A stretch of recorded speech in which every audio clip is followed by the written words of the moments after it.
അറിയോ എല്ലാവർക്കും നമസ്കാരം. രാമായണ ചിന്തയിലേക്ക് ഏവരെയും സഹർഷം സ്വാഗതം ചെയ്യുന്നു. കഴിഞ്ഞ 2 ദിവസങ്ങളിൽ ശ്രീരാമനുമായിട്ട് ബന്ധപ്പെട്ട രാമായണത്തിലെ ചില ശ്രീരാമനെ സംബന്ധിക്കുന്ന സംശയങ്ങൾക്ക് അതിൻ്റെ തത്വചിന്ത നിങ്ങളുടെ മുമ്പാകെ അവതരിപ്പിക്കുകയായിരുന്നു. അപ്പം ഇന്നലെ ഏറ്റവും കൂടുതൽ പേര് ഇന്നും ആയിട്ട് നമ്മളോട് ചോദിച്ചുകൊണ്ടിരിക്കുന്നത്, എന്തിനാണ് ശ്രീരാമൻ ശംഭൂകനെ വധിച്ചത്?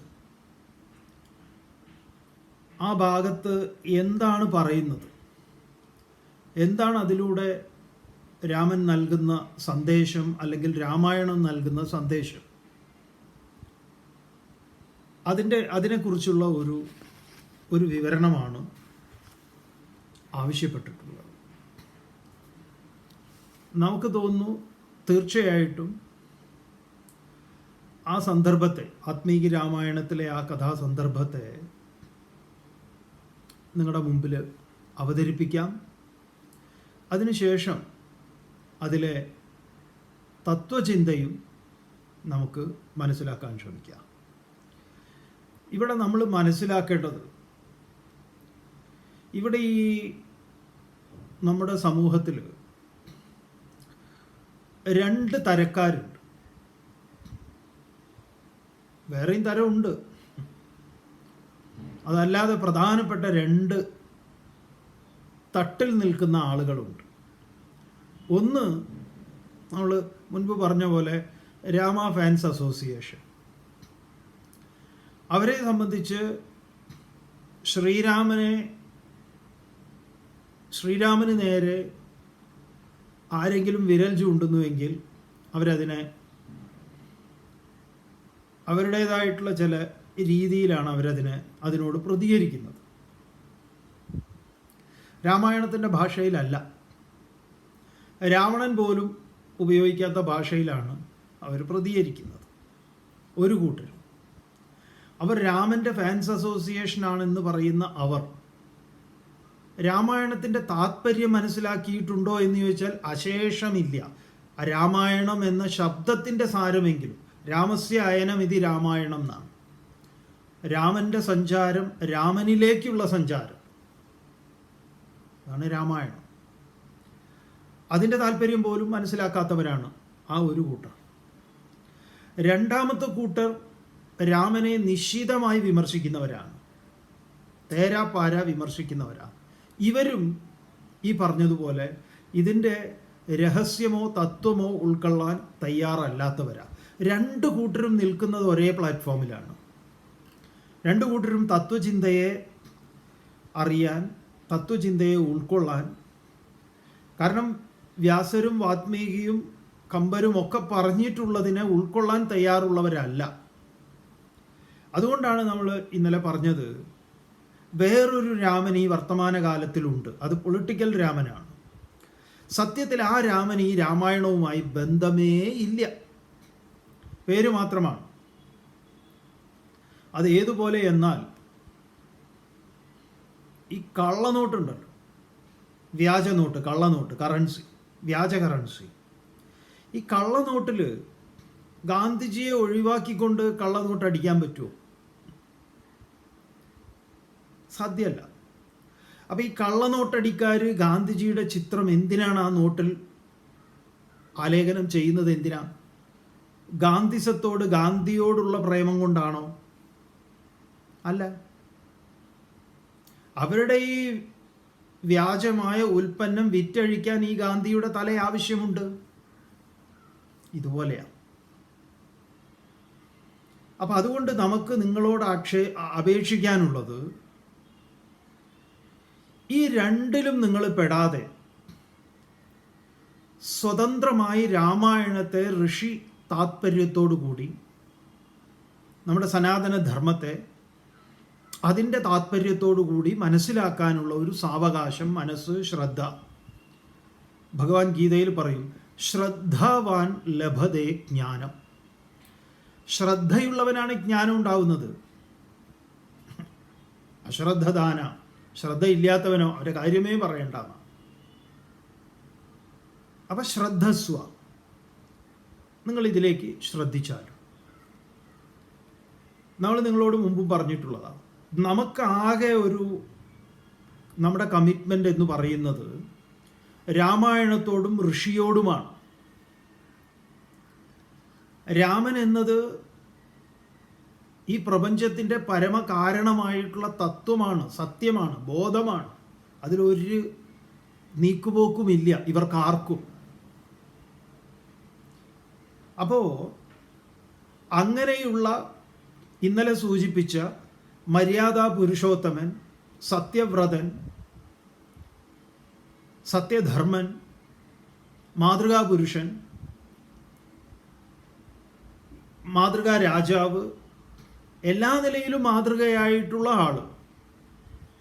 അതുകൊണ്ട് ഈ സീതാദേവിയുടെ പരിത്യാഗത്തെക്കുറിച്ച് പറയുമ്പം സാധാരണ പറയുന്നത് പ്രജകളുടെ ക്ഷേമത്തെ മുൻനിർത്തിക്കൊണ്ട്, പ്രജയുടെ ഒരു രാജാവ് എന്ന നിലയിൽ രാജാവ് പ്രജകളോടാണ് ഏറ്റവും കൂടുതൽ കമ്മിറ്റ്മെൻ്റ് ഉള്ളത്, അല്ലാതെ സ്വന്തം കാര്യത്തിലല്ല എന്ന്. അപ്പം അങ്ങനെ വരുമ്പോൾ സീത ഒരു പ്രജയല്ലേ? അപ്പം മാതൃകാ പുരുഷൻ എന്ന് പറയുന്നത് എങ്ങനെയാണ്? ഭർത്താവ് എന്നുള്ള നിലയിൽ മാതൃകയാവണ്ടേ? അപ്പം നിങ്ങൾ വീണ്ടും ഇതിനെ ഇങ്ങനെയാണ് ചിന്തിക്കുന്നതെങ്കിൽ ഇതിന് ഉത്തരം ഇത് എന്താന്ന് പറഞ്ഞാൽ രാമൻ പ്രതിസ്ഥാനത്ത് തന്നെ വരും. അതിൽ തർക്കമൊന്നുമില്ല, ഒരു തർക്കമില്ലാത്ത കാര്യമാണ്. മറിച്ച് ധർമ്മത്തെ ചിന്ത ചെയ്യുമ്പോഴാണ് നമുക്ക് എന്ത് ബോധ്യപ്പെടുന്നത്? ഈ ധർമ്മത്തെ നമ്മളെ പഠിപ്പിക്കാൻ വേണ്ടി അവരുപയോഗിച്ച കഥാതന്തുവാണ്, കഥകളാണ് ഈ രാമായണമാകട്ടെ മഹാഭാരതമാകട്ടെ എന്നുള്ളത് നമുക്ക് മനസ്സിലാവുക. അതല്ലാതെ നിങ്ങളിതിനെ മനസ്സിലാക്കാൻ ശ്രമിക്കുന്നത് ഏറ്റവും സങ്കീർണമാണ്. രാമനും കൃഷ്ണനും ഒന്നും ജമ്മത്ത് കിട്ടൂല, അത്രമേൽ കുറ്റങ്ങൾ അവർ ചെയ്തിട്ടുണ്ട്. ആ നിലയിൽ ചരിത്രപരമായി അതിനെ കാണുന്ന പക്ഷം രാമായണത്തെ നിങ്ങൾക്ക് പല രീതിയിൽ കാണാം. രാമായണം നല്ലൊരു പൊളിറ്റിക്കൽ, എന്താ പറയുക, ഒരു ഗ്രന്ഥമാണ്. അതിൽ പറഞ്ഞതുപോലെയുള്ള രാഷ്ട്രീയം. അങ്ങനെയാണെങ്കിൽ രാമൻ അങ്ങേയറ്റം കൗശലക്കാരനായ ഒരു രാഷ്ട്രീയക്കാരനാണ്. രാമൻ രാജ്യം വിട്ട്, തൻ്റെ അധികാരം വിട്ട് താൻ കാട്ടിലേക്ക് പോകുന്ന സമയത്ത് തിരിച്ചു വരുമ്പം തൻ്റെ അധികാരം എത്രമാത്രം ശക്തിയോടുകൂടി സ്ഥാപിക്കേണ്ടതുണ്ടോ അതിനുവേണ്ടി രാമൻ ചെയ്യുന്ന കുറേ പണികളുണ്ട്.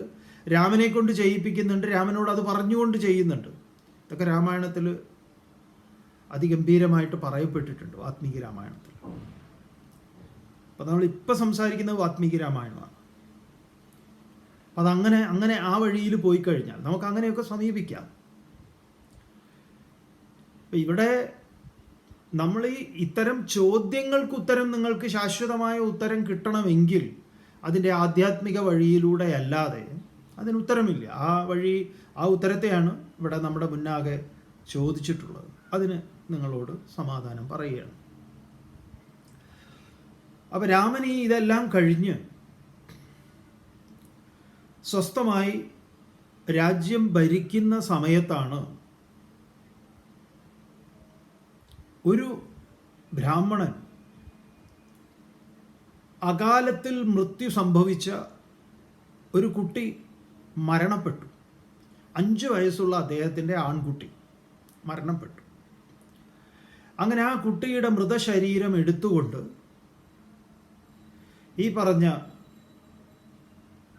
ശ്രീരാമൻ്റെ രാജധാനിയുടെ മുൻപിൽ അവരവിടെ കിടത്തുകയാണ്.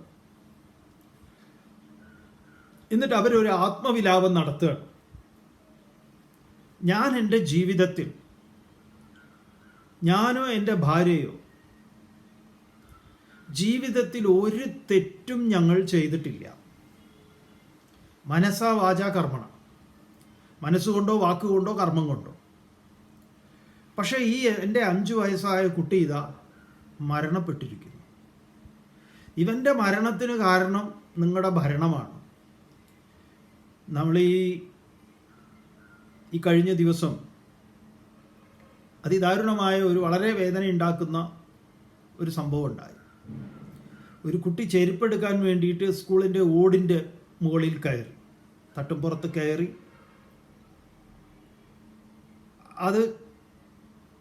അതിന് ശ്രമം നടത്തുന്ന അതിൻ്റെ ഇടയിൽ വൈദ്യുതി ലൈൻ അതിൻ്റെ മുകളിൽ കൂടെ പോകുന്നത് അവനറിയാതെ അത് സ്പർശിക്കാനിടയായി. അത് വളരെ നമ്മുടെ വീട്ടിൽ പോകുന്നത് പോലെയല്ല, കുറച്ച് വോൾട്ടേജ് കൂടുതലുള്ളതാണ്. വൈദ്യുതി ഏൽക്കുന്നു, കുട്ടി മരണപ്പെടുന്നു. ഈ മരണപ്പെട്ടതിന് ശേഷം സ്വാഭാവികമായിട്ടും ജനങ്ങൾ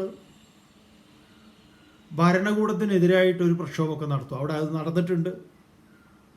അതെവിടെ സംഭവിക്കുമ്പോഴും ഉണ്ടാവും. അത് പണ്ട് കാലത്തേ ഉള്ളതാണ്. നല്ല കാലത്തിന് ഈ അടുത്ത് വേറൊരു സംഭവം ഉണ്ടായി. രക്ഷപ്പെട്ടു കുട്ടികൾ. എന്താണ്? മൂർഖം പാമ്പിനെ ചെറിയ കുട്ടികൾ ഇതുപോലെ കുപ്പിയിലാക്കിയത്. ഈ കുപ്പിയിലാക്കുന്ന സമയത്ത് അത് എങ്ങനെയെങ്കിലും അത് സ്ലിപ്പായി ഈ കുപ്പിയിലാക്കുന്നവനെ കടിച്ചിരുന്നെങ്കിൽ, കുട്ടികളത് മിണ്ടാതെ എന്തെങ്കിലുമൊക്കെ ചെയ്തിരുന്നെങ്കിൽ അതും ഇതേപോലെ കുട്ടികൾ മരണപ്പെടുന്നതാണ്. മരണപ്പെടാൻ കാരണമാകുന്ന ഒന്നാണത്.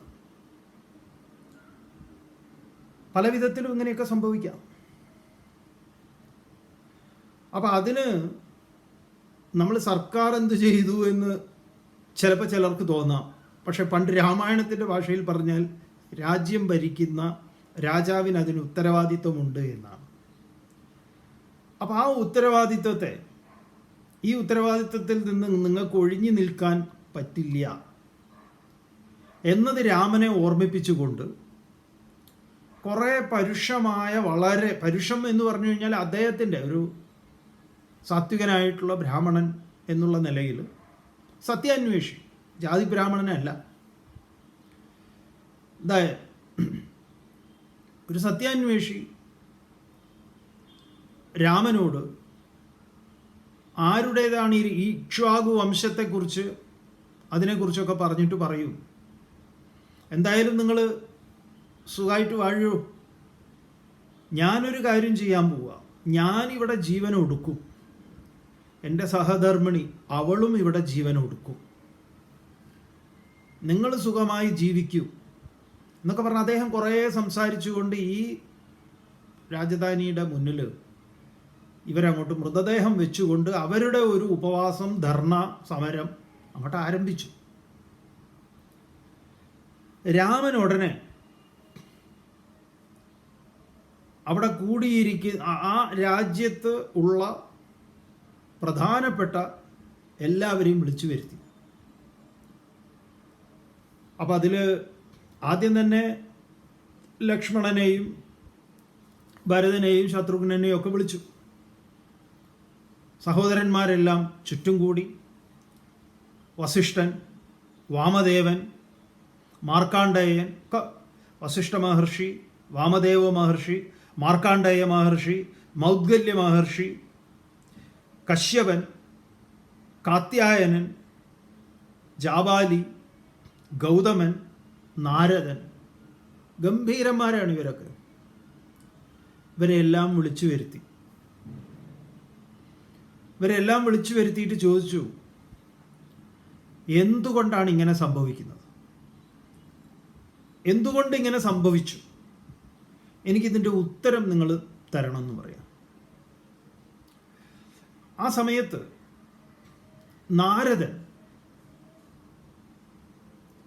ശ്രീരാമനോട് പറയുകയാണ്, അങ്ങ് എൻ്റെ വാക്കുകൾ ശ്രദ്ധയോടുകൂടി കേൾക്കണം.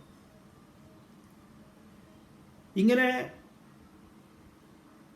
ഒരുപാട് കാര്യങ്ങൾ പറഞ്ഞുകൊണ്ട് ഈ നാരദൻ വർണ്ണാശ്രമ ധർമ്മത്തെക്കുറിച്ച് പറയും. ബ്രാഹ്മണൻ്റെയും ക്ഷത്രിയൻ്റെയും വൈശ്യൻ്റെയും ശൂദ്രൻ്റെയും കർമ്മങ്ങളും ധർമ്മങ്ങളും അധികാരങ്ങളും. എൻ്റെ രത്നച്ചുരുക്കാണ് നമ്മൾ പറയുന്നത്. അങ്ങനെ ത്രേതായുഗത്തിൽ ബ്രാഹ്മണന് തപം ചെയ്യാൻ ത്രേതായുഗം വിധിച്ചിട്ടുണ്ട്. അതുപോലെ തന്നെ ബ്രാഹ്മം കൃതയുഗം പ്രോക്തം ത്രേതാതു ക്ഷത്രിയം യുഗം വൈശ്യോ ദ്വാപരമിത്യാഹു ശൂദ്ര കലിയുഗ സ്മൃത. ഇത് മനുവും പറയുന്നുണ്ട്.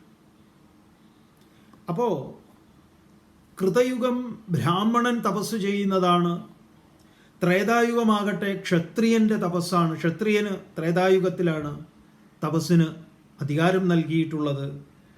ദ്വാപരയുഗത്തിൽ വൈശ്യന് തപസ്സിന് അധികാരം നൽകിയിട്ടുണ്ട്. ശൂദ്രന് അധികാരം നൽകിയിട്ടുള്ളത് കലിയുഗത്തിലാണ് എന്ന് പറയപ്പെടുന്നു.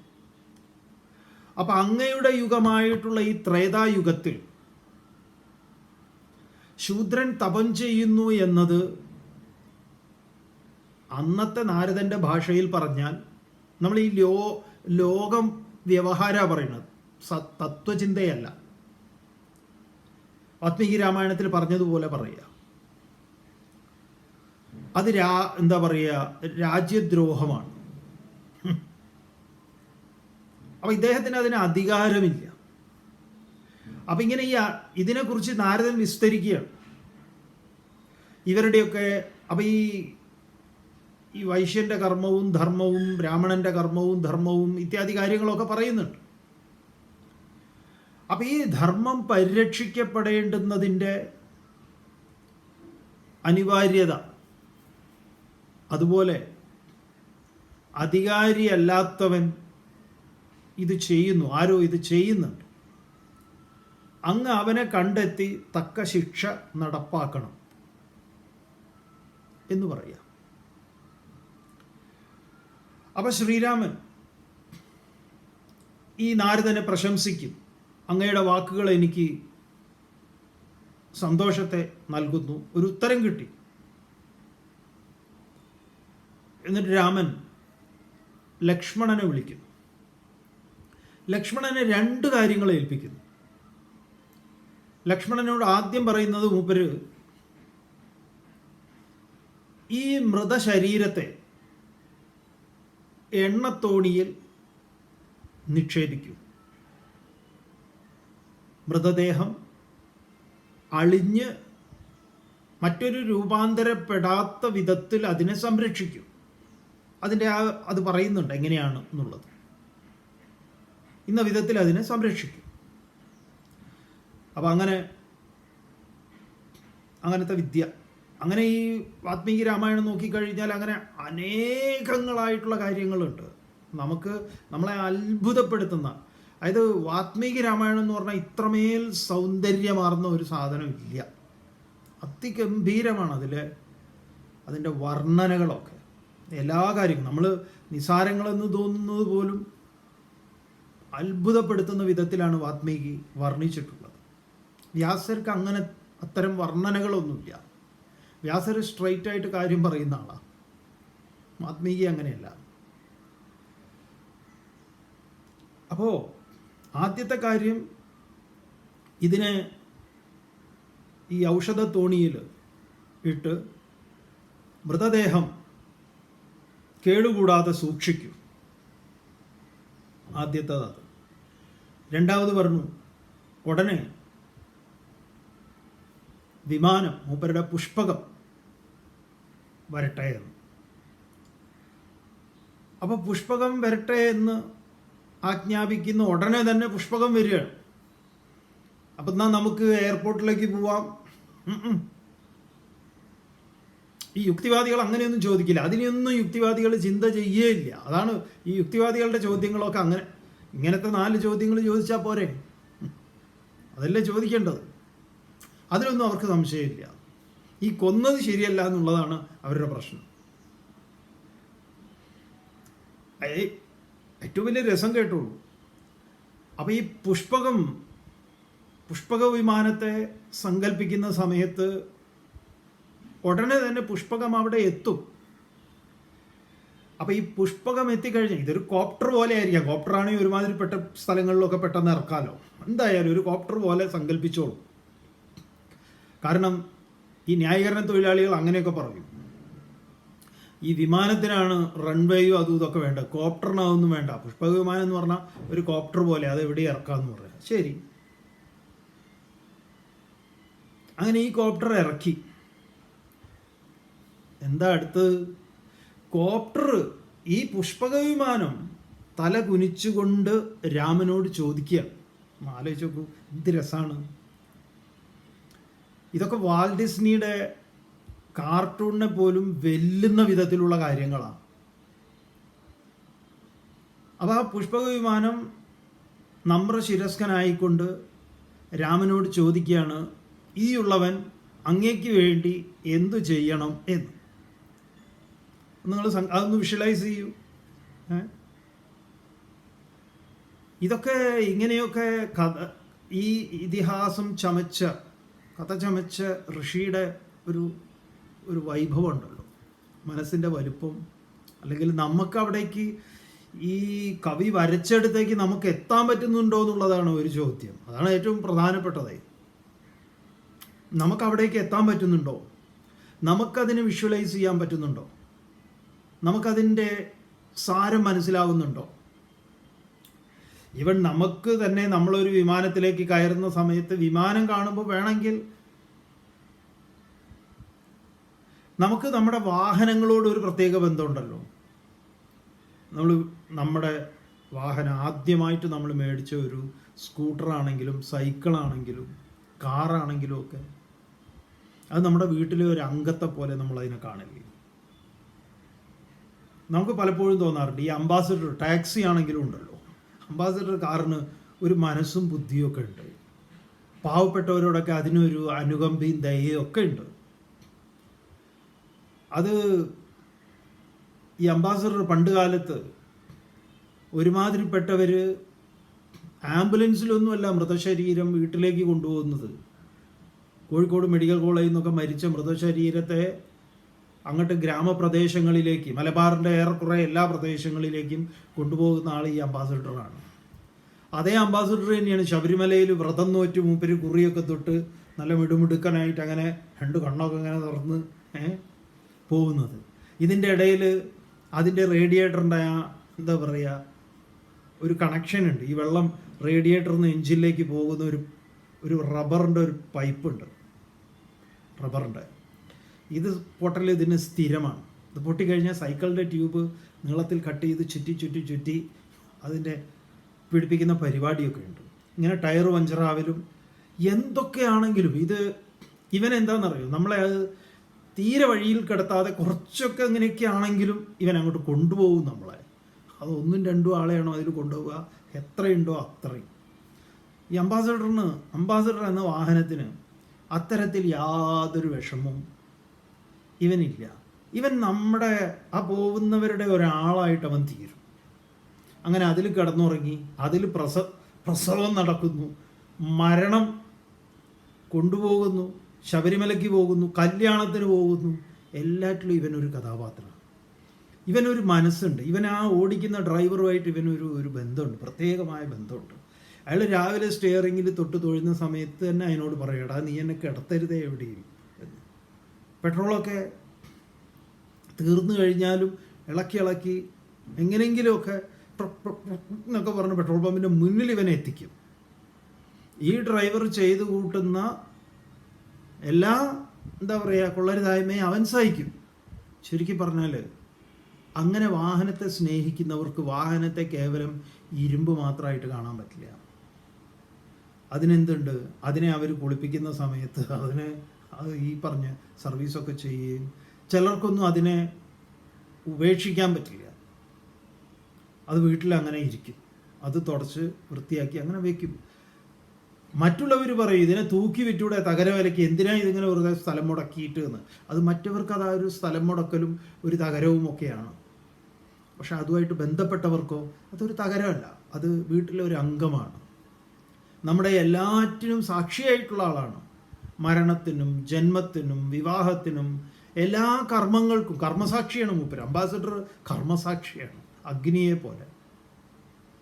അപ്പം ഇവിടെയും ഒരു രാമനുമായി നമുക്ക് അംബാസഡറുമായിട്ടുള്ള ബന്ധം പോലെ ഇത് രാവണനെ അടിച്ചു മാറ്റി കഴിഞ്ഞപ്പോൾ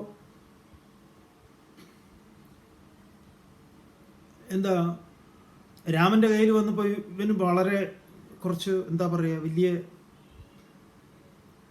സൗഖ്യമുണ്ട്, സമാധാനമുണ്ട്. അപ്പോൾ ഒരു വിമാനം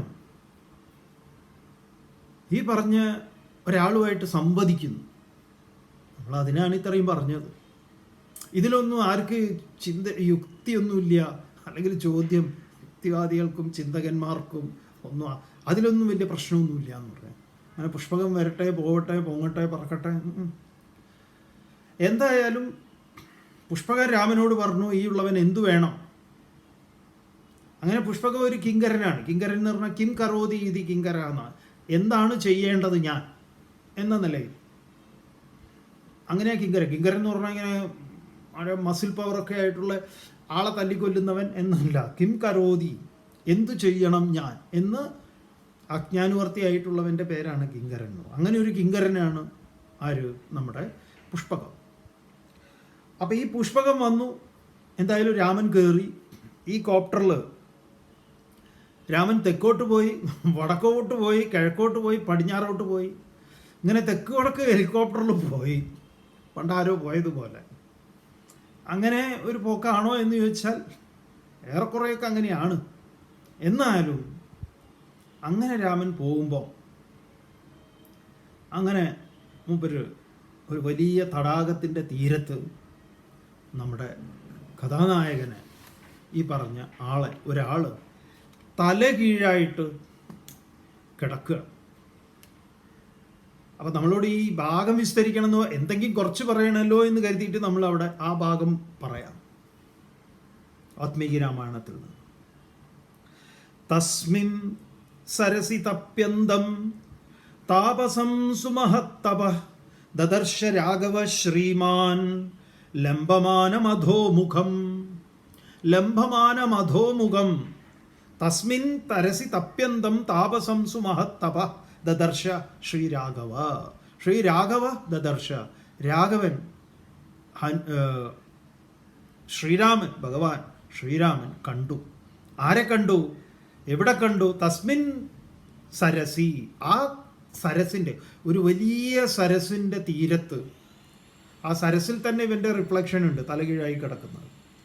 അവിടെ ഒരു താപസൻ്റെ തപം ചെയ്ത് തലകീഴായിട്ട്, ലംബമാന മധോമുഖം, ഊർധ്വമൂല മധശാഖം എന്ന് പറഞ്ഞതുപോലെ മൂപ്പര് തലകീഴായിട്ട്, കാല് മുകളിലേക്കും ശിരസ് താഴേക്കുമായിട്ട് നമ്മുടെ വവ്വാലിനെ പോലെ, കടവാതിലിനെ പോലെ തൂങ്ങിക്കിടക്കുന്നു. അപ്പോൾ എന്ത് ചെയ്തു, മൂപ്പര് കോപ്റ്റർ അവിടെ താഴ്ത്തി. എന്നിട്ട് ചെല്ലുകയാണ്. രാമൻ ഈ പറഞ്ഞ ശംഭൂകനോട് സംസാരിക്കുക. എന്താണ് അവിടെ വാത്മീകി എങ്ങനെയാണ് അതിനെ പറയുന്നത്? രാഘവ സ്തമുപാഗമ്യ തപ്യന്തം തപ ഉത്തമം ഉവാചസ തഥാ വാക്യം ധന്യസ്ത്വമസി സുവ്രത കസ്യാം യോന്യാം തപോവൃദ്ധ വർത്തസേ ദൃഢവിക്രമ കൗതൂഹലാത്വാം പൃച്ഛാമി രാമോ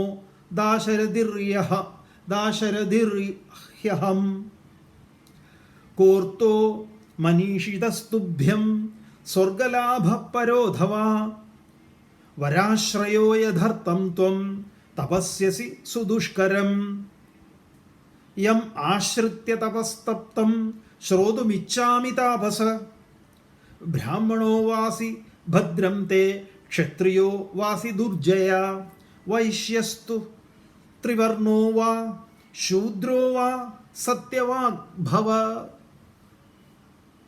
ഇത്രയും കാര്യങ്ങൾ മൂപ്പര് അവിടെ നിന്ന് അങ്ങോട്ട് നടത്തി. എന്താണ്?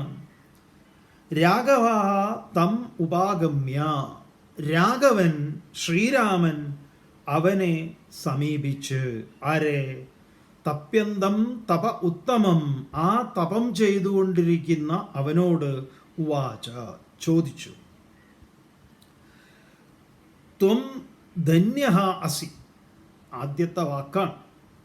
ധന്യസ്ത്വമസി സുവ്രത. ഇത് വളരെ പ്രധാനപ്പെട്ടതാണ്.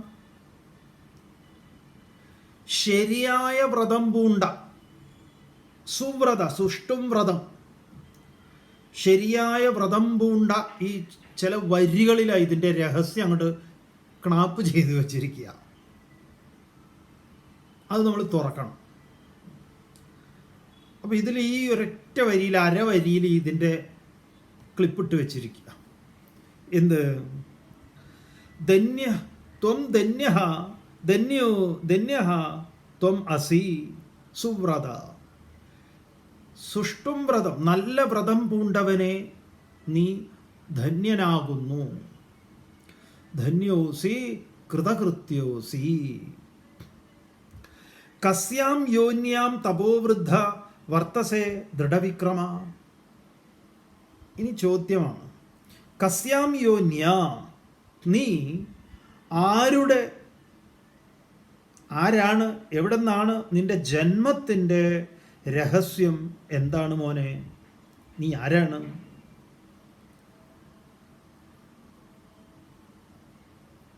കൗതൂഹലാ ത്വാം പൃച്ഛാമി അഹം പൃച്ഛാമി. ഞാൻ എൻ്റെ ജിജ്ഞാസ കൊണ്ട് നിന്നോട് ഞാൻ ചോദിക്കുന്നു. ഞാൻ എന്നെ പരിചയപ്പെടുത്തട്ടെ, ഞാൻ ആരാണ് എന്ന്.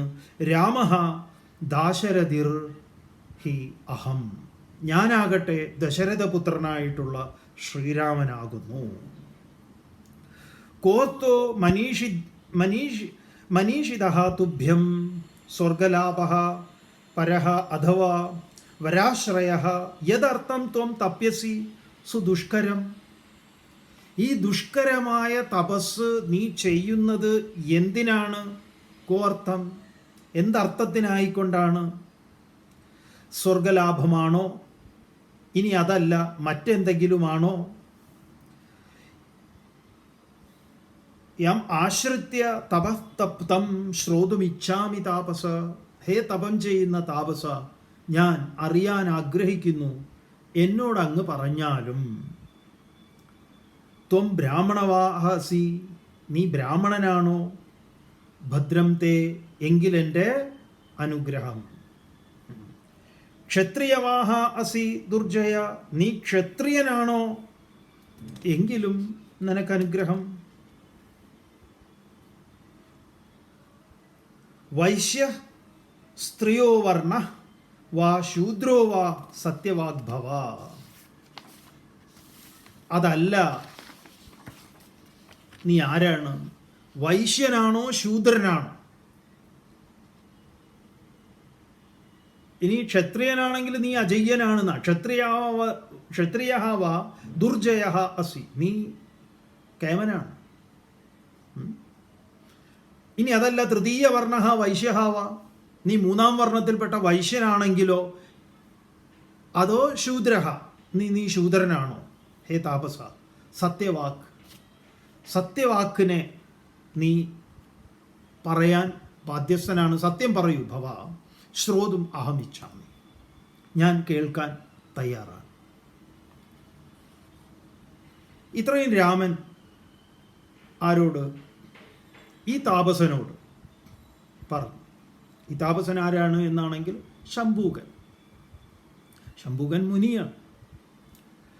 തസ്യ തദ്വചനം ശ്രുത്വാ രാമസ്യാക്ലിഷ്ടകർമ്മണ അവാക് ശിരാസ്തദാ ഭൂത്വാ വാക്യമേതദുവാചഃ.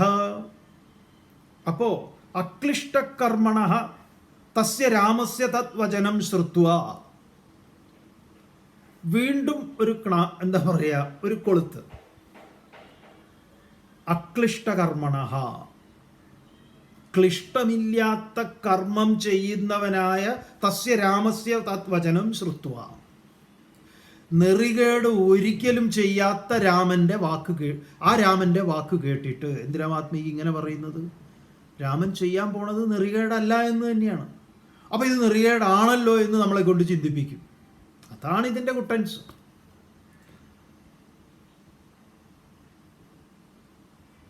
അപ്പോൾ ആദ്യം തന്നെ രാമൻ ഇവനെ എന്തു ചെയ്തു? ആശീർവദിച്ചു. നിനക്ക് മംഗളം ഭവിക്കട്ടെ, നീ ധന്യനാണ്, നീ സുവ്രതനാണ്, ശരിയായ വ്രതം പൂണ്ടവനാണ്. അതാണ് രാമനും ശംഭൂകനും തമ്മിലുള്ള ഇടപാട്. അപ്പോൾ അക്ലിഷ്ടകർമ്മണ തസ്യ രാമസ്യ തദ്വചനം ശ്രുത്വ വളരെ വളരെ പ്രധാനപ്പെട്ട ഒന്നാണ്. ഒരു തരത്തിൽ ദുഃഖമില്ലാതെ മറ്റൊരാൾക്ക് ദുഃഖമുണ്ടാക്കാതെ കർമ്മം നിർവഹിക്കുന്ന ശ്രീരാമൻ്റെ ആ വാക്കിനെ കേട്ടിട്ട് തഥാ അവാക്ഷിരാ ഭൂത്വ, അപ്പോഴും മൂപ്പര് ഈ തല കീഴായിട്ടാണ് ഈ ഉത്തരം കൊടുത്തോണ്ടിരിക്കുന്നത്. ഏതത് വാക്യം ഉവാച, ഇപ്രകാരം മറുപടി പറഞ്ഞു. ശൂദ്രയോന്യാം പ്രജാതോസ്മി തവ ഉഗ്രം സമാസ്ഥിത ദേവത്വം പ്രാർത്ഥയേ രാമ സശിരോ മഹായശ. മൂപ്പര് സംബോധന ചെയ്തു, ഹേ ഭഗവൻ രാമ, ശൂദ്രയോന്യാം അസ്മി പ്രജാത, ശൂദ്രജോനിയിലാണ് എൻ്റെ ജന്മം. കസ്യാം യോനി എന്ന് ചോദിച്ചിരുന്നല്ലോ. ഞാൻ ശൂദ്രയോനിയിൽ ജനിച്ചവനാണ്. ഈ തപസ്സിനെ ഉഗ്രം തപ സമാസ്ഥിത, ഈ തപസ്സിൽ ഞാൻ ഏർപ്പെട്ടിരിക്കുന്നത് മഹായശ, മഹായശസ്വിയായി സശരീര, ശരീരത്തോടു കൂടി തന്നെ ദേവത്വം പ്രാർത്ഥയേ, എനിക്കെന്താണ് ദേവൻ്റെ ഭാവത്തെ, സ്വർഗത്തെ ഞാൻ കാമിക്കുന്നു, ഇച്ഛിക്കുന്നു, ആഗ്രഹിക്കുന്നു. അതിനായിക്കൊണ്ടാണ് ഞാനിത് ചെയ്യുന്നത്. ഇതേ രാമനെ കൊണ്ട് മോക്ഷത്തിന് അധികാരി ആരെന്ന ചോദ്യം ചോദിക്കുന്നുണ്ട് പലയിടത്തും. ആ മോക്ഷത്തിൻ്റെ അധികാരിയെ നിശ്ചയിക്കുന്നിടത്ത് രാമൻ വർണ്ണാശ്രമങ്ങളെക്കുറിച്ച് പറയുന്നുണ്ടോ? ഇല്ല. കശ്ചിത് നാമാശ്രമാദയ ഭക്തിരേവഹി കാരണം എന്നൊക്കെ പറഞ്ഞ രാമനാണ്. അപ്പം രാമനെ കൊണ്ട് തന്നെ അത് പറയിപ്പിക്കുന്നുണ്ട്. രാമൻ അങ്ങനെയാണ് പറയുന്നത്. രാമന് അത് ഇനിയിപ്പോൾ നമ്മൾ പഠിക്കാൻ പോകുന്നതിൽ രാമൻ ഇതെല്ലാം വിസ്തരിക്കുന്നുണ്ട്.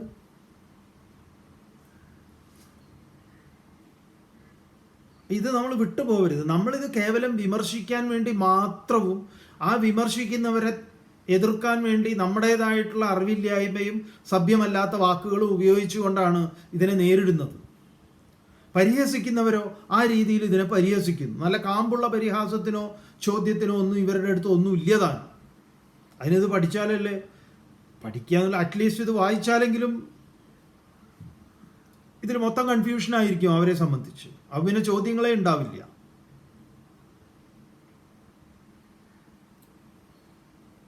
അപ്പോൾ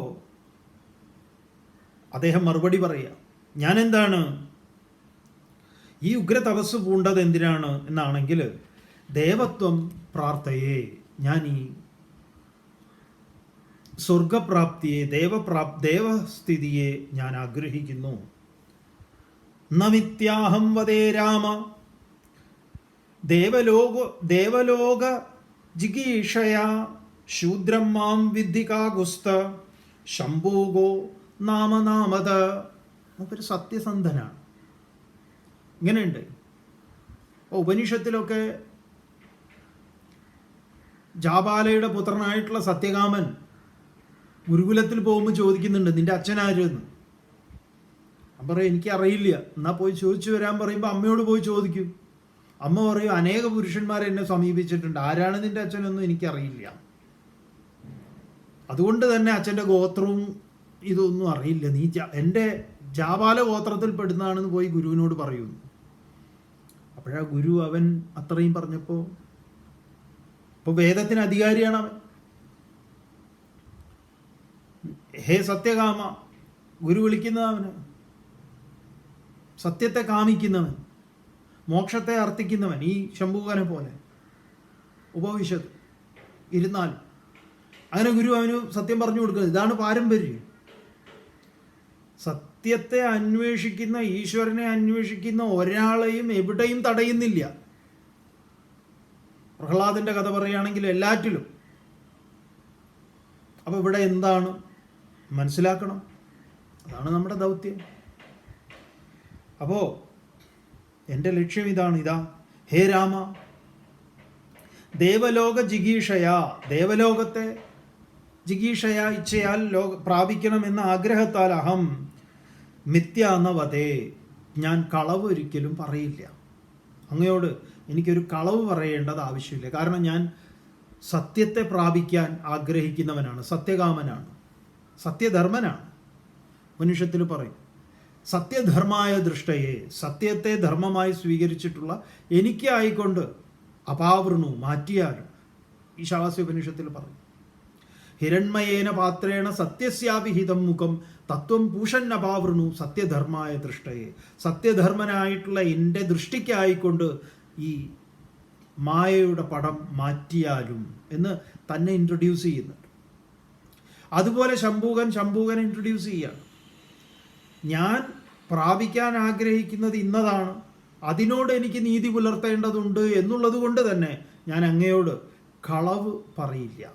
അതുകൊണ്ട് ഹേ കാകുസ്ത, അല്ലയോ രാമ, മാം ശൂദ്രം വിദ്ധി, എന്നെ ശൂദ്രൻ എന്നറിഞ്ഞാലും, അഹം നാമ ശംഭൂക നാമതഃ, എൻ്റെ നാമം ശംഭൂകൻ എന്നാകുന്നു.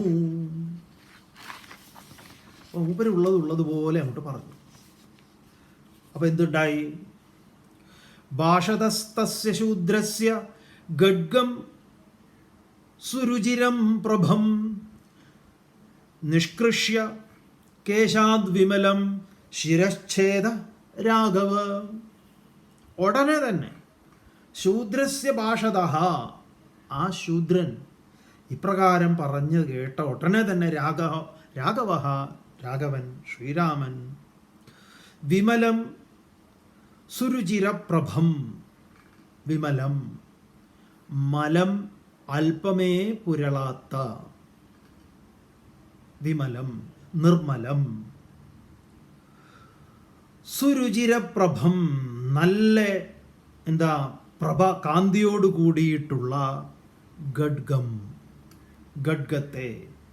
ഗഡ്ഗത്തിനൊരു ഇതുണ്ട്, ജ്ഞാനാസിന അറിവാകുന്ന വാള്, അസംഗശസ്ത്രേണ ഡിറ്റാച്ച്മെൻ്റ് ആകുന്ന ശസ്ത്രം. ഇതൊക്കെ പിടികിട്ടിയാലേ ഈ വധം പിടികിട്ടുള്ളൂ. അങ്ങനെയാണ് ഇതിൽ ഒളിപ്പിച്ചു വെക്കുക ഈ കാര്യങ്ങൾ. ഇതൊക്കെ വളരെ വളരെ വളരെ വളരെ പ്രധാനപ്പെട്ട വരികളാണ്. ഏതുകൊണ്ടാണ് ഇവനെ വധിക്കുന്നത് എന്നുള്ളത്, ഏതുകൊണ്ടാണ്? വിമലം സുരുചിരപ്രഭം ഗഡ്ഗം. അതിനെന്തു? കോശാത് നിഷ്കൃഷ്യ, കോശത്തിൽ നിന്ന്, അറയിൽ നിന്ന്, എല്ലാം ദ്വയാർത്ഥത്തിലാണ്. നമ്മൾ 5 കോശങ്ങളിലാണ്. 5 കോശങ്ങൾ നമുക്കുണ്ട്: അന്നമയ, പ്രാണമയ, മനോമയ, വിജ്ഞാനമയ, ആനന്ദമയ. അന്നമയ കോശം, പ്രാണമയ കോശം, മനോമയ കോശം, വിജ്ഞാനമയ കോശം, ആനന്ദമയ കോശം. ഈ ആനന്ദമയ കോശത്തിൽ നിന്നാണ് മൂപ്പരിത് ഊരിയെടുക്കുന്നത്. അതാണ് എന്ത്? വിമലം, മാലിന്യമില്ലാത്ത. മറ്റേതൊക്കെ ജന്തുവകകളെയോ എന്തിനെങ്കിലുമൊക്കെ കൊന്നതാണെങ്കിൽ മാലിന്യമാർന്നതാണ് വാള്, ആയുധം. രക്തക്കറ പുരണ്ടതാണ്, അത് മാലിന്യം തന്നെയാണ്. ഇവിടെ ഇതിൽ എന്തില്ല? മാലിന്യം അല്പമേ ഇല്ല. അതെടുത്ത് തസ്യ ശിരഹ ചിച്ഛേത, അവൻ്റെ ശിരസിനെ വെട്ടിത്തള്ളി. ഉടനെ തന്നെ തസ്മിൻ ശൂദ്രേ ഹതേ ദേവ സേന്ദ്രാസാഗ്നി പുരോഗമാഹ സാധ്വിതി കാകുസ്തം പ്രശംസം മുഹുർമുഹുഹു. അങ്ങനെ ദേവന്മാരെല്ലാവരും ശ്രീരാമനെ പ്രശംസിക്കുന്നു അങ്ങേയറ്റം. അങ്ങനെ ദേവന്മാരുടെ പ്രശംസയൊക്കെ ശ്രീരാമൻ ഏറ്റുവാങ്ങി. ദേവന്മാർ ശ്രീരാമനോട് ചോദിച്ചു, ഞങ്ങൾ എന്തു വേണം? ശ്രീരാമൻ പറഞ്ഞു, ആ കുട്ടിയെ ജീവിപ്പിക്കണം, അതിന് ജീവനേകണം എന്ന് പറഞ്ഞു. തീർച്ചയായും എപ്പോഴാണോ ഇവൻ മരണപ്പെട്ടത് അതോടുകൂടി അവന് ജീവൻ കിട്ടിയതായി അങ്ങ് അറിഞ്ഞാലും എന്നൊക്കെ ദേവന്മാർ പറഞ്ഞു. അങ്ങനെ രാമൻ തൻ്റെ യാത്ര തുടരും. ഈ ഒരു അധ്യായം അവിടെ അവസാനിക്കുകയാണ്, കുറച്ച് ഋഷീശ്വരന്മാരുടെ വചനങ്ങളോടൊക്കെ കൂടിയിട്ട്. അപ്പോൾ വാസ്തവത്തിൽ എന്താണ് ഇതിൻ്റെ ആധ്യാത്മിക വശം? ഇതാണ് ഇതിലെ ഈ ആധ്യാത്മിക വശങ്ങളൊക്കെ നമുക്ക് അതിൽ തന്നെ ഒളിപ്പിച്ചു വെച്ചിട്ടുണ്ട്. ഒരു കുട്ടിയുടെ മരണത്തെ മുൻനിർത്തി നമ്മളോട് തത്വചിന്ത നടത്തുക, ഇത് ഭാരതീയ ധർമ്മശാസ്ത്രത്തിൻ്റെ ഒരു രീതിയാണ്. ഇപ്പം മഹാഭാരതത്തിൽ ചിത്രകേതു, ഭാഗവതത്തിൽ വരുന്ന ചിത്രകേതു ഉപാഖ്യാനം, 1 കോടി ഭാര്യമാരുള്ള ആൾ. നോക്കണം, കേരളത്തിലെ വോട്ടവകാശമുള്ള സ്ത്രീകൾ അത്ര ഇല്ല.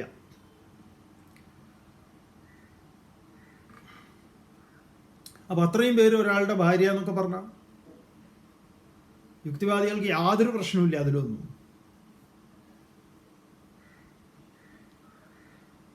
അതിലൊരു ഭാര്യ കൃതദ്യുതി എന്ന് പറഞ്ഞാൽ അവർക്ക് ഒരു കുട്ടി ജനിക്കുന്നതാണ്, അതിനെ ബാക്കിയുള്ളവരെല്ലാം കൂടെ വിഷം കൊടുത്ത് കൊല്ലുന്നതാണ്. അപ്പം അയാൾക്കുണ്ടാവുന്ന ദുഃഖം ചിത്രകേതു. അവിടേക്ക് നാരദൻ മുതലായിട്ടുള്ള ഋഷിമാർ വരികയും ആ കുട്ടിയെ ജീവിപ്പിച്ച് ആ കുട്ടിയെ കൊണ്ട് ഈ മൃത്യുവിൻ്റെ രഹസ്യം പറയിക്കുന്ന സംഗതിയുണ്ട്.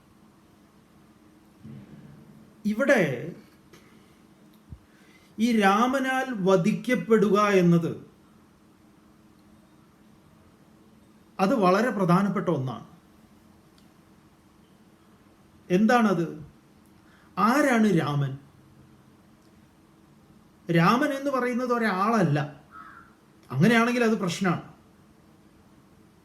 ഒരു രാജാവ് ഇങ്ങനെ നാട്ടിൽ നടക്കുന്ന എന്തെങ്കിലും ഒരു ഇന്നതാണ് കാരണം എന്ന് പറഞ്ഞിട്ട് ആരെങ്കിലുമൊക്കെ തല്ലിക്കൊല്ലുക അല്ലെങ്കിൽ വെട്ടിക്കൊല്ലുക എന്നൊക്കെ പറഞ്ഞാൽ ശരിയായിട്ടുള്ള കാര്യമല്ല. രാജാവ് അത്ര കഴിവുറ്റവനാണെങ്കിൽ അവനെ നേരെ അവനോട് പറഞ്ഞാൽ പോരെ, മോനെ ഇങ്ങനെ തപസ് ചെയ്യാൻ നിനക്ക് അധികാരമില്ല, ഇറങ്ങ് താഴെ ഇറങ്ങ്. ആ കയറൊക്കെ താഴെ വലിച്ചിട്ട് അവനോട് മര്യാദയിൽ പറയുക കഴിഞ്ഞാൽ രാമൻ പറഞ്ഞാൽ കേൾക്കും, അവൻ പോയിക്കോളും, പ്രശ്നം തീർന്നില്ലേ. അവിടെ തപസ് നിന്നാൽ പോലെ, അല്ലാതെ ഇവനെ കൊല്ലണമെന്നൊന്നുമില്ലല്ലോ. അപ്പൊ ഈ ശംഭൂകൻ ഇല്ലാതെയാകും, ഇതുപോലെ രാവണൻ ഇല്ലാതെയാകും. രാവണന്റെ പേരിൽ രാവണൻ ഈ സീതയെ തട്ടിക്കൊണ്ടേ എന്നുള്ള പേരിലെങ്കിലും ഉണ്ട്. രാവണൻ വധാർഹനാണെന്ന്, രാവണൻ ഒരു വില്ലനാണെന്ന് കരുതുന്നു. അപ്പൊ രാമന്റെ കൈകൊണ്ട് മരണപ്പെടുന്ന, അത് ശംഭൂകനായാലും ആരായാലും, അവരെല്ലാം തന്നെ, മാരീചനാണെങ്കിലും ആ രഹസ്യങ്ങളെല്ലാം പറയുന്നുണ്ട് അവിടെ. അതാരോ ആകട്ടെ, നിങ്ങൾ ആരുടേത് എടുത്തോളൂ, അത് നമ്മുടെ തന്നെ ഒരു മരണമാണ്. എങ്ങനെയുള്ള മരണം? ഫിസിക്കലായിട്ടുള്ള ഒരു ഡെത്താണോ? അല്ല. ഞാൻ ശരീരമല്ല എന്ന് നിങ്ങൾ തിരിച്ചറിയുന്നത്, നിങ്ങളെ കൊല്ലുന്നത് രാമൻ തന്നെയാണ്, അസംഗശസ്ത്രേണ, ഈ പറഞ്ഞ വാളുകൊണ്ടാണ്. ഒരു സംശയവുമില്ല. എന്താണ്? വിമലം സുരുചിരപ്രഭം അസംഗോഹം അസംഗോഹം അസംഗോഹം പുനഃ പുനഃ സച്ചിദാനന്ദ രൂപോഹം അഹമേവാഹം അവ്യയ. അപ്പൊ ഈ പ്രാപ്തിയെ, ഇതിനെ കൈവരിക്കുന്നവൻ, അതിനുവേണ്ടി തപം ചെയ്യുന്നവൻ, അത് തലകീഴായാലും ഇതൊരു അശാസ്ത്രീയമായ രീതിയാണ്, ഈ രീതിയിലൊന്നും വേണ്ട, എന്നാലും രാമൻ അനുഗ്രഹിച്ചു വിട്ടു. അതൊരാളെ കൊന്നു, പിന്നെ അതിൽ ക്രിമിനൽ കേസ്, പെറ്റി കേസ്, അങ്ങനെ ലോക വ്യവഹാരത്തിലാണ് നമ്മൾ കാണുന്നതെങ്കിൽ രാമനെ ഒരാൾ വിചാരിച്ചാലും ജാമ്യം കിട്ടാൻ പോകുന്നില്ല. തെറ്റ് തന്നെയാണ്. തത്വചിന്തയില്ലാതെ രാമായണവും മഹാഭാരതവും ഈ പറഞ്ഞ പുരാണങ്ങളും ഇതിഹാസങ്ങളും ഉപനിഷത്തിൻ്റെ ഫലത്തിലല്ലാതെ, വേദത്തിൻ്റെ ഫലത്തിലല്ലാതെ വ്യാഖ്യാനം ചെയ്യാനോ അതിനെ മനസ്സിലാക്കാനോ ശ്രമിച്ചു കഴിഞ്ഞാൽ അതിൽ ഈ പറഞ്ഞ പ്രശ്നങ്ങളെല്ലാം ഉണ്ട്. അപ്പോൾ അവിടെ വർണ്ണാശ്രമ ധർമ്മത്തെ, ഇത്തരം ധർമ്മത്തെ നിലനിർത്താനും, കാരണം അത്തരം ആളുകൾ ഇതിനെ അങ്ങനെ ഉപയോഗിച്ചിട്ടുണ്ട്, അത് ശരിയാണ്. ഇന്ത്യയിൽ രാമായണത്തിൻ്റെ പേരിൽ ഈ പറഞ്ഞ ജാതി വ്യവസ്ഥിതിയൊക്കെ നിലനിർത്തിക്കൊണ്ട് ഒരുപാട് പേരെ ദ്രോഹിച്ചിട്ടുണ്ട്. ഈ നൂറ്റാണ്ടിൽ പോലും സ്ത്രീകൾക്ക് ക്ഷേത്രത്തിൽ കയറാൻ അധികാരമില്ല എന്ന് പറയുന്ന വിദ്വാന്മാരല്ലേ? അത് രാമൻ്റെ മറ്റേ ശബരിമലയിൽ കയറാൻ അധികാരമില്ല എന്ന് പറയുന്ന ഒരു സ്ത്രീയുടെ പേരിൽ അറിയപ്പെടുന്ന സ്ഥലമാണ് ശബരിമല എന്ന് പറയുന്ന. ഇന്ത്യയിൽ അറിയപ്പെടുന്ന ഒരു പർവ്വതമാണ് ശബരി. ഒരു സ്ത്രീയാണത്. അവിടേക്ക് സ്ത്രീകൾക്ക് പ്രവേശനം ഇല്ല എന്ന് പറഞ്ഞാൽ അതിന് ആർത്തവുമായിട്ട് എന്ത് ബന്ധം? ഏതെങ്കിലും ഗ്രന്ഥങ്ങളിൽ പറഞ്ഞിട്ടുണ്ടോ എന്ന് ചോദിച്ചാൽ ഇല്ല. ഈ കാട് പ്രദേശമൊക്കെ ആയതുകൊണ്ട് ഒരു കാലത്ത് സ്ത്രീകൾ അവിടെ പോകണ്ടെന്ന് പറഞ്ഞു, അത്രയേ ഉള്ളൂ. അല്ലാതെ അതിന് ഈ പറഞ്ഞ ആചാരമായിട്ടോ അനുഷ്ഠാനമായിട്ടോ ഒന്നും ഒരു ബന്ധവുമില്ല. പിന്നെ അതിലേക്ക് ഇതേപോലെ അയ്യപ്പൻ ബ്രഹ്മചാരിയാണെന്നൊക്കെ ഉള്ള കഥ ഉണ്ടാക്കുക.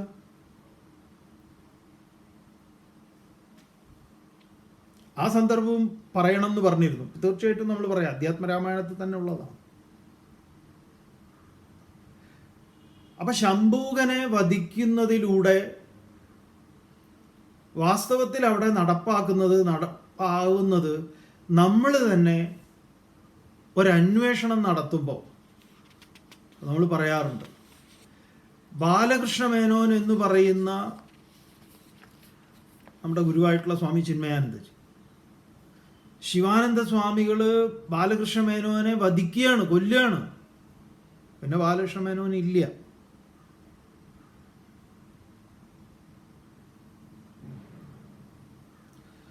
പിന്നെ സ്വാമി ചിന്മയാനന്ദ സരസ്വതി. അതിനുകൊണ്ടൊരു വധം, ഒരു എന്താ പറയുക, ഇല്ലാതെയാക്കുന്ന ഒരു ശക്തി നമ്മളെയൊക്കെ. അപ്പം നമ്മുടെയൊക്കെ ഒരു ഫിസിക്കൽ ഡെത്ത് അല്ലാത്തൊരു മരണമുണ്ട്, മൃത്യുവുണ്ട്. പിന്നെ പിന്നെ ജനിക്കുന്നതിനെയാണ് ദ്വിജൻ എന്ന് പറയുക. അവനാണ് ബ്രാഹ്മണൻ എന്ന് പറയുന്നത്. ഇതാണ് ഇതിൻ്റെ താത്വികമായ വശം എന്ന് പറയുക. അത് വളരെ മനോഹരമായിട്ടാണ് ഇതിൽ പറഞ്ഞിരിക്കുന്നത്. അതിൻ്റെ ക്ലൂ കൊടുത്തിരിക്കുന്നത് ഈ 1-2 സ്ഥലങ്ങളിലാണ്. അത് വളരെ പ്രധാനമാണ്. ഓരോ കുത്തും കോമയും വിസർഗവും പ്രധാനപ്പെട്ടതാണ്. ഇനി രാമനെ കൊണ്ട് മരിക്കണം എന്ന് പറയുന്നതും അത് തന്നെയാണ്. രാവണൻ എന്ന് പറഞ്ഞു കഴിഞ്ഞാൽ തന്നെ 10 തല 10 ഇന്ദ്രിയങ്ങളെ പുറത്തേക്ക് വെച്ചിട്ടുള്ളതാണ്. അവൻ്റെ മരണവും ഈ രാമനിലൂടെയാണ് സംഭവിക്കുന്നത്. നമ്മളും ഈ നമുക്ക് യുദ്ധം ചെയ്യേണ്ടത് ഈ രാമനോടും കൃഷ്ണനോടുമാണ്. പക്ഷെ നമ്മൾ യുദ്ധം ചെയ്യുന്നത് രാമനോടും കൃഷ്ണനോടും അല്ല. നമ്മുടെ യുദ്ധം മുഴുവൻ ഈ വേഷം കെട്ടിയ രാവണനോടാണ്, കൃഷ്ണവേഷം കെട്ടിയ കംസനോടാണ്. പിന്നെങ്ങനെ ശരിയാവും? അതൊരിക്കലും ആ യുദ്ധം നമ്മൾ ജയിക്കാൻ പോകുന്നില്ല. നമ്മൾ പരാജയപ്പെടുമ്പോൾ നമ്മൾ കരുതുന്നത് നമ്മൾ ജയിക്കുന്നു എന്നാണ്. നമ്മുടെ ഓരോ ജയവും പരാജയമാണ്. രാമൻ ശംഭൂകനെ വധിച്ചതുപോലെ നമ്മളും അശാസ്ത്രീയമായ കുറേ തപസ്സൊക്കെ ചെയ്യുന്നുണ്ട്. എന്തായാലും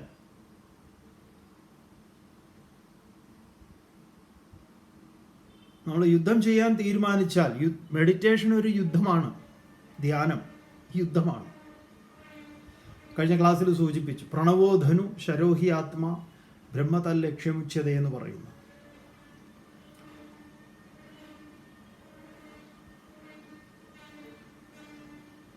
ഇന്ദ്രിയേഭ്യ പരാഹ്യർത്ഥ അർത്ഥേഭ്യശ്ച പരം മനഃ മനസസ്തു പരാബുദ്ധി ബുദ്ധേരാത്മാൻ മഹാൻ പരഃ മഹതപരമവ്യക്തം അവ്യക്താത് പരപുരുഷഃ സാ കാഷ്ട സാ പരാഗതി. അതാണ് രാമനിലേക്ക് എത്തൽ. ഇന്ദ്രിയ മനോബുദ്ധി ഇതിനെയൊക്കെ അപ്പുറത്തേക്ക് ഉള്ള പോക്ക്.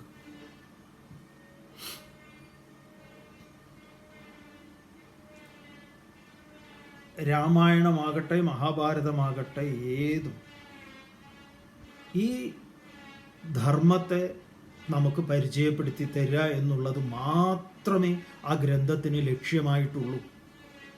മറ്റൊന്നുമില്ല. അതിലൂടെ നമുക്ക് ധർമ്മബോധം ഉണ്ടാക്കി തരിക. അല്ലാതെ ഏതെങ്കിലും അധർമ്മത്തെ ന്യായീകരിക്കുക എന്നുള്ളതല്ല, അങ്ങനെ ന്യായീകരിക്കാൻ വേണ്ടിയല്ല നമ്മളോട് പറയുന്നത്. അതുകൊണ്ട് അതിൻ്റെ ക്ലൂകളെല്ലാം വെച്ചിരിക്കുന്നത് ഇങ്ങനെയാണ്, ആ പദങ്ങളിലാണ്. അപ്പം നമുക്ക് മനസ്സിലാവും. അപ്പം തേജോവധം എന്ന് പറഞ്ഞു കഴിഞ്ഞാൽ ശരിയായിട്ട് ആളുകളെ വധിക്കലാണോ? അല്ല. നമ്മൾ തന്നെ പറയാറില്ലേ അയാളെ കൊന്നു കൊല വിളിച്ചു എന്ന്. അങ്ങനെ എഴുതി വെച്ചാൽ പിന്നീട് നമ്മളത് ശരിയായ കൊലയാന്ന് എഴുതി കഴിഞ്ഞാൽ എങ്ങനെ ഉണ്ടാവും? മനസ്സിലാക്കിയാൽ.